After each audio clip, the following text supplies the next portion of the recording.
Hello, everybody. Welcome to the Short Attention Span Garage, which I'll probably soon be renaming Matt's Fab Shop because that's the name of my LLC that's being created in Montana because Florida can go fuck themselves about not recognizing Factory 5 as a manufacturer of replica kit cars. Anywho, it's been a long time since I made a video. I won't make excuses. I just kind of picked away at things until about October. And then the weather got nice and I just got this spark of motivation. So I just hit the ground running, put the body on, fit the doors, fit the trunk, fit the hood, started doing some of the body cutout work, some changes here and there. I guess I'll just kind of, I think the last thing I said I did anything with was I did a go-kart and it was like an end of 2023 video. And there was no body on it or anything, so I'll just kind of start from the back and work my way forward. Taillights. By the way, most of the electrical works at this point. I did some testing yesterday, and then they do flash and brake and all that fun stuff. This is my solution to ugly ass quick jacks. Those are stainless bolts, or stainless acorn nuts, stainless washers, and a neoprene gasket behind it, rubber, whatever you want to call it. I just think the quick jacks look ugly, and I realize that these are the cleanest would be nothing, but I'm not that talented. Trunk. I still have to put the hydraulic. I did buy that hydraulic option to hold the trunk up, but I'll get to that eventually. That's what Kleinerizing the back quick jack mounts looks like. Basically, you bolt an all thread to the frame, and then the other half of the all thread gets a stud, a 7/16 stud, to go the rest of the way. I did that on all four. That way, you don't have to drop the gas tank to remove the quick jacks. Yeah, it's kind of filthy. Oh, I also ran an extra brake light line, so that extra conductor there. That basically goes hot when the brakes are on because I'm going to do some kind of an affair around the license plate that flashes, just to get dumb people's attention. I changed the wheels. Those other wheels they just look too busy. These look a lot better. They look modern but aero specific. They're off a 16 Mustang GT. They're 18-inch, which means I could just swap them I swapped two of the tires right over. These are a 9-inch wheel. So the 255s fit on the back just fine. The 255s on the front would have been a tight squeeze, but since there is more rear set on these wheels, they definitely would have rubbed. So I went with a 225 up front, and now they fit really well. I also had to do longer studs and a spacer up front too, because they get real close to the master cylinder, and you can see it's a 3/8 spacer in there, and I did have to get longer studs, put them on there. And I liked that the kit came with the little Cobra emblems, so I thought that was fun. You guys might remember my controversial roll bar shortening project. It worked exactly like I was anticipating. What I did was I put a laser pointer straight down, and then I'd mark a little line where it was, and I did that all the way around using this up here as a perpendicular reference point, and then I just blasted a couple of big holes in there, and I dropped the tube in there, and I did do a little sanding to make it work, but it fit, and I got those roll bar grommet things that I'm not going to put on now. I'll do that after paint, but they fit. Electric parking brake. That is a 660 pound 12 volt actuator, and I used most of the mount from moving the emergency brake handle. I just welded that little bracket on there, bolted that thing to it that came with the actuator. I did also have to get inside the actuator to change the limit switches, so now the stroke is only 1 inch. And then I will make it so it stops after pulling, and then I will tension the brake lines, the emergency brake lines. So then when it releases, that'll definitely sag, because it only takes 3/4 of an inch to activate the brake lines, the emergency brakes, but this thing is going to eat an inch. I couldn't go to 3/4. It was too tight based on the internals of the limit switches. I took the seat out. I just got that there because I had my head up in the fender well doing some things. Dashboard complete. I finally finished the glove box, and I didn't like Factory 5's recommendation for just using epoxy to hold that inner plate on, so I just put some stainless steel socket head bolts on there to hold it in place. Those are those fun buttons from Billet Automotive buttons. I think that's the name of them. They work awesome. Horn is just horn. That switch there is for the parking brake, but I'm going to switch that out and go with a normal push button switch that feeds an a relay to control the parking brake relay, left turn, right turn, and high beams. They're all set up so when, except for the horn doesn't have a light in it. Well, it does, but I'm not using it. So they flash green or blue when the turn signals are flashing. They flash with the turn signals, or the high beam is when the high beams are on.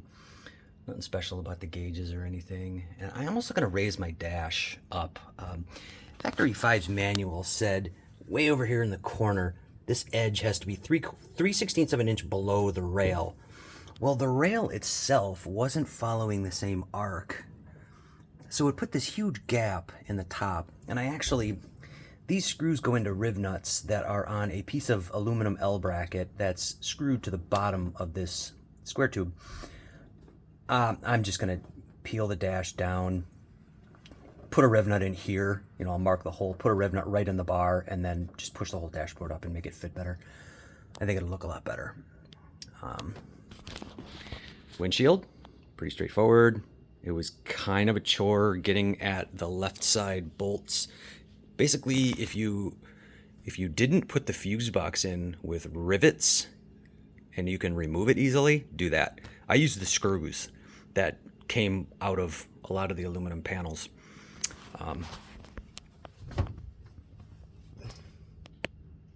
See, screws. So I just removed them, and then I could easily get at the nut side of the bolts that hold the left side of the windshield in place. And the bolt side, I had to just kind of squeeze my hand in there and hold it, and then use a long 3/4 wrench to get it in place. And yeah, I got it. As far as fiberglass work is concerned, I'll get to the doors now since I'm standing here, but the trunk was kind of a chore to align, because with the hood, for instance, you could physically close the hood with all the bolts loose, all the mounting bolts loose. I'll show you what I'm talking about.